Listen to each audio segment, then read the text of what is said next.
एक ऐसा देश जहाँ के लोग अगर कोई काम करने की ठान ले तो उन्हें कोई माई का लाल रोक नहीं सकता है। यहाँ की महिलाएं पूरी दुनिया में अपनी खूबसूरती, बहादुरी और मेहमान नवाजी के लिए पूरी दुनिया में मशहूर हैं। और यहाँ के खाने और ड्राई फ्रूट्स के बारे में पूछिए ही मत। यहाँ की नाइट लाइफ भी ऐसी है जिसे देखने के बाद आप भी चौंक जाएंगे, क्योंकि हो सकता है कि आपने कभी कल्पना भी न की हो कि यहाँ की नाइट लाइफ ऐसी हो सकती है। जी हाँ दोस्तों, हम बात कर रहे हैं अफगानिस्तान की। आज के इस वीडियो में हम आपको बताएंगे कि आज ये देश कैसा है, कैसे ये देश विकास की राह पर आगे बढ़ रहा है और यहाँ का माहौल कैसा है। तो चलिए शुरू करते हैं आज का ये वीडियो। दोस्तों, ऐसे तो ये एक मुस्लिम देश है और यहाँ पर तालिबान की हुकूमत है, पर फिर भी यहाँ पर कई सारी ऐसी चीजें हैं जिसका इस्लाम से कोई ताल्लुक नहीं है। दोस्तों, दुनिया की दो सबसे बड़ी ताकत रूस और अमेरिका, इन दोनों ने ही अफगानिस्तान में जंग लड़ी है, लेकिन इसका नतीजा ये निकला कि इन दोनों ही देशों को हार का सामना करना पड़ा और लंबी लड़ाई लड़ने के बाद भी इस देश को छोड़कर भागना पड़ गया। यहाँ के लोग इतने ज्यादा बहादुर होते हैं कि ये अपने देश में किसी भी विदेशी ताकत को टिकने ही नहीं देते हैं। ये लोग बिना किसी सुपर पावर की आखिरी दम तक जंग लड़ते रहे और अंत में जीत हासिल कर ली। जब अमेरिका यहाँ से भागा तो वो अपने पीछे कई सारे असलहे, जंगी जहाज और बम और बंदूकों का खजाना छोड़ गया।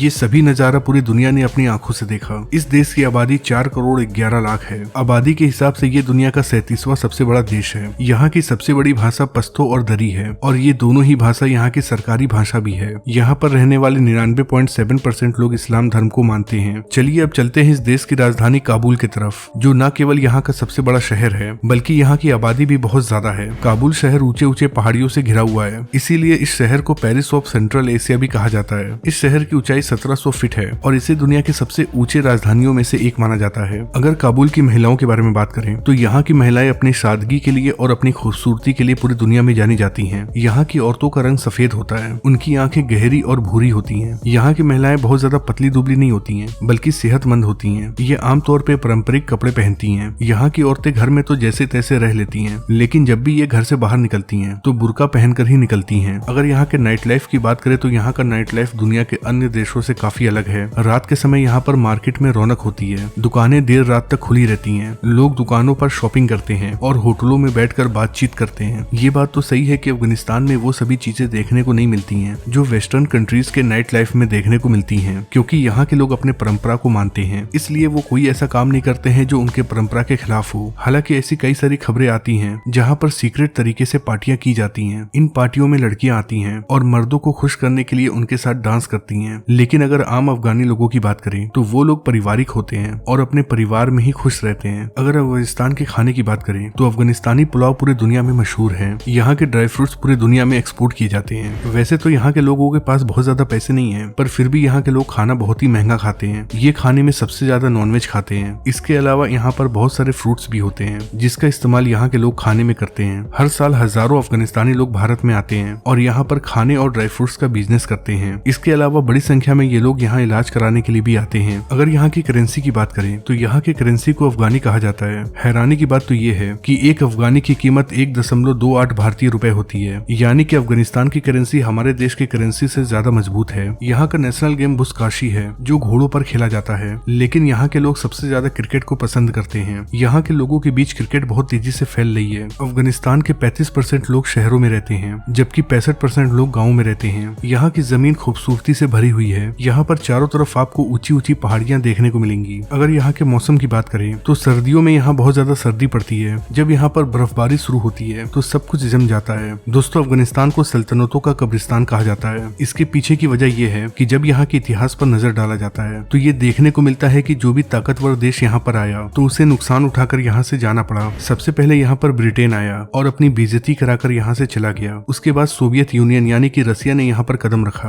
और फिर नाकाम होकर वो भी यहाँ से चला गया। और फिर उसके बाद आता है अमेरिका। अमेरिका के साथ जो कुछ भी यहाँ पर हुआ उसे पूरी दुनिया ने अपनी आंखों से देखा। अगर हम इतिहास में जाएं तो यहाँ पर सिकंदर, मुगल बादशाह अकबर और यहाँ तक कि चंगेज खान भी इस जमीन को पूरी तरीके से नहीं जीत पाया। ये एक ऐसी धरती है जो बड़े से बड़े सल्तनतों को निकल गई। ये देश 1919 को ब्रिटेन के कब्जे से आजाद हुआ। दोस्तों, आज ये देश बहुत तेजी से तरक्की कर रहा है। आज यहाँ पर एक आर्टिफिशियल नहर बनाई जा रही है जो इस देश के सूखे इलाकों में जाएगी और वहाँ की जमीन को उपजाऊ बना देगी। अगर यहाँ के नेचुरल रिसोर्सेज के बारे में बात करें तो यहाँ पर सोना, चांदी और पीतल जैसे कई सारे मेटल्स पाए जाते हैं। अगर आप एक भारतीय होकर अफगानिस्तान जाएंगे तो वहाँ के लोग आपको बहुत ज्यादा इज्जत देंगे, क्योंकि यहाँ के लोग बहुत ही ज्यादा मेहमान नवाज होते हैं। खास तौर पे जब वो भारत के लोगों से मिलते हैं तो उनकी मेहमान नवाजी तो नेक्स्ट लेवल की होती है। वहीं यहाँ के लोग पाकिस्तान के लोगों से नफरत करते हैं, क्योंकि इन दोनों देशों के बीच काफी काफी लंबे समय से खींचातानी चल रही है। अगर यहाँ की शिक्षा की बात करें तो यहाँ पर शिक्षा का दर बहुत कम है। ओवरऑल यहाँ पर शिक्षा का दर 37% है, जबकि अगर केवल यहाँ के यूथ को देखा जाए तो उनमें लिटरेसी 62% है।